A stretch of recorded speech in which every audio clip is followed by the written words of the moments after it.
Nós temos à nossa frente a oportunidade de construir para nós mesmos e para gerações futuras uma nova ordem mundial.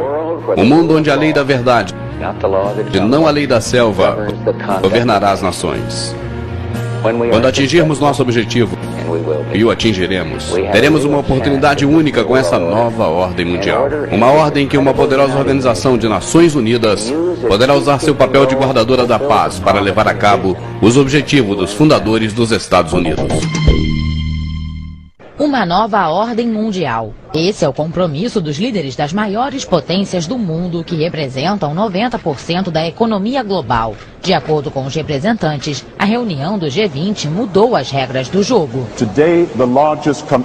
Hoje, os maiores países do mundo concordaram em um plano global de recuperação e reforma. O presidente Lula abriu o Fórum Econômico Mundial na América Latina, defendendo uma nova ordem para o mundo. Porque o governo dos Estados Unidos e a mídia controlada mentiria para nós sobre o que realmente aconteceu em 11 de setembro de 2001.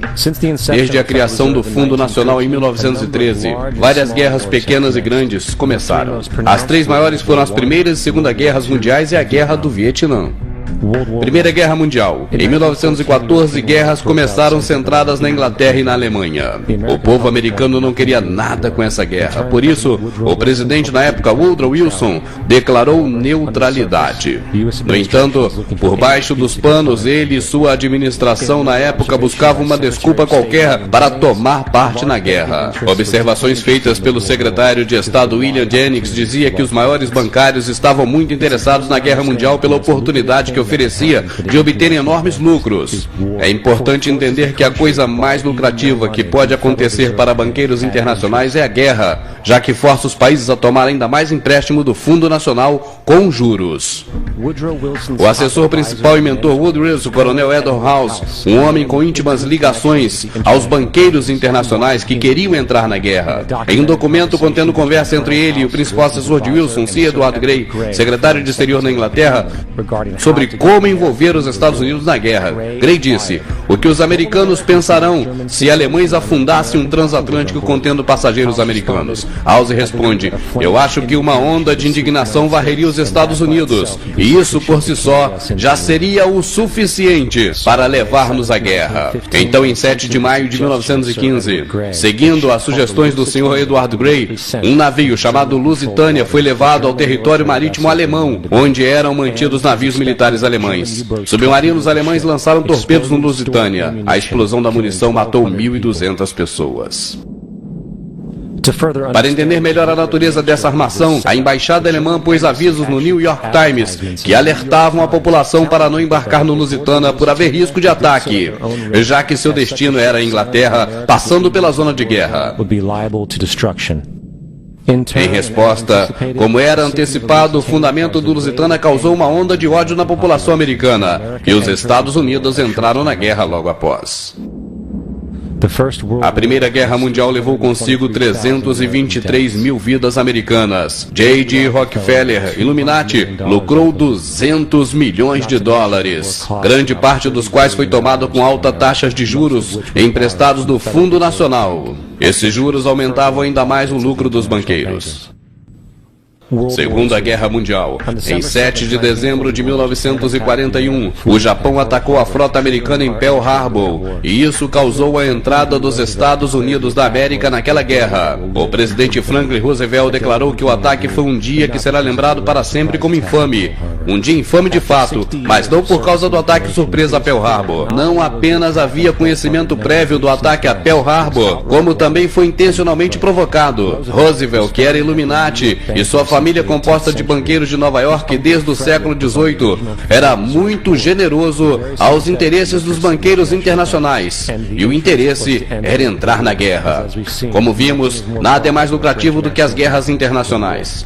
retirada do diário oficial do secretário de guerra de Roosevelt, chamado Rim Summer, datado de 25 de novembro de 1941, uma conversa entre Roosevelt. A pergunta é como deveria manipular o Japão a disparar o primeiro tiro. Nos meses que se seguiram ao ataque de Pearl Harbor, Roosevelt havia feito tudo o que podia em seu poder para enfurecer os japoneses e levá-los a uma postura agressiva. Ele suspendeu todas as importações de petróleo americano, congelou todos os ativos circulantes japoneses nos Estados Unidos, fez empréstimos públicos aos chineses e forneceu ajuda militar aos britânicos, ambos inimigos dos japoneses na guerra. Exatamente 3 dias antes do ataque, a inteligência australiana informou Roosevelt de que havia uma operação militar japonesa em direção a Pearl Harbor.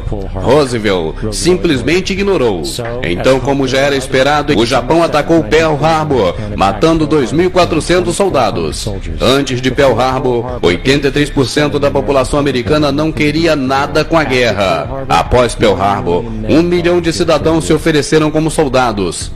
Os esforços bélicos da Alemanha nazista foram amplamente apoiados por 2 organizações. A IG Farben produziu 84% dos explosivos alemães e também o Zyklon B, usado nos campos de concentração para matar milhões de pessoas.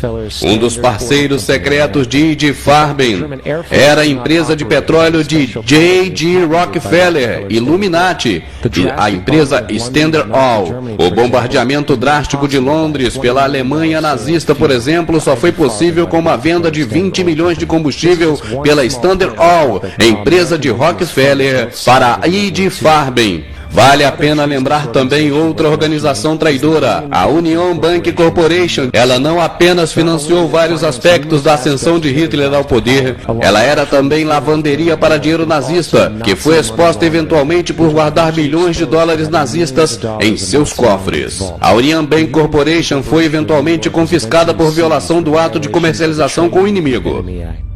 Adivinhe quem era o diretor e vice-presidente da empresa? Prescott Bush, avô de W.B. Bush e pai de George Bush. Tenha em mente, além disso, considerar a moral e a posição política que desempenha a família Bush nos Estados Unidos. Vietnã. A declaração oficial da guerra contra o Vietnã, feita pelos Estados Unidos, veio a partir de um suposto incidente envolvendo o ataque de 2 destroyers americanos por barcos PT norte-vietnamitas no Golfo de Tonkin. Apenas isso foi o pretexto cataclísmico para a mobilização de gigantescas tropas de um enorme aparato de guerra.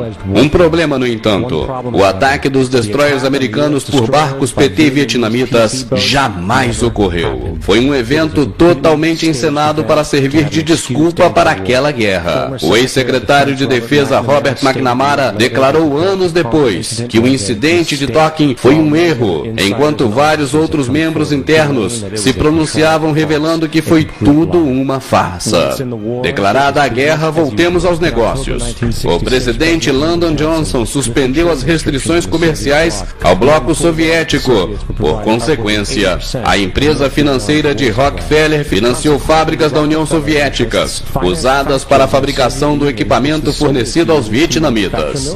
No entanto, o financiamento de ambos os lados deste conflito é apenas um lado da moeda. Em 1985, as regras de ação na Guerra do Vietnã foram classificadas como segredo. Declarava o que era e que não era permitido fazer às tropas americanas. Incluía absurdos como o sistema antiaéreo de mísseis vietnamita não poderia ser bombardeado até que esteja em total operação. Alvos estratégicos críticos só poderiam ser atacados com a devida autorização feita por militares da alta patente. Fora a imposição dessas absurdas limitações, os vietnamitas foram informados sobre essas restrições e, portanto, poderiam basear estratégias inteiras nas limitações das tropas americanas. Foi por isso que a guerra durou tanto tempo. E a conclusão é essa: os Estados Unidos nunca quis ganhar a guerra do Vietnã, apenas mantê-la viva. Essa guerra, por lucros, resultou na morte de 58 mil americanos e 3 milhões de vietnamitas.